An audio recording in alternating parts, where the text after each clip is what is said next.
To me, our production means getting a quality product out to a customer as quickly as possible to save them time and money. Making sure everything that I know is right, and getting them out the door. Production means to me that after we get through the safety and quality aspects of our day-to-day job, we deliver on the efficiency of making a product that we can get to the customer in a timely manner and be able to meet our low lead times that we promise the customer that we're known for as a company. Production, absolutely. You want to get it to the customer in a timely manner, but meeting all the requirements of safety and quality. Once you check those two boxes off, our immediate focus is meeting that ship date, meeting those build dates, make sure we put it out on time. If we say we're going to give a unit to them on time, we work to do that. The production is making sure that everything gets out on time, making sure that everybody is satisfied with their merchandise.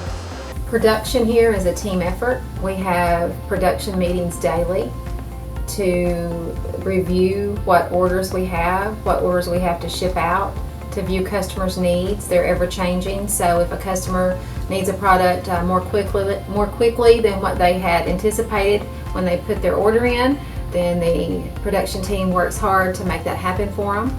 So they schedule shipment, they rearrange shipments for customer satisfaction, and they work with shipping to get it out the door to the customer. Since I've been here, I mean, everybody around here, they're hard workers. I mean, they make sure everything's done on time. Production is getting everything out the door correctly, and so our customers satisfied.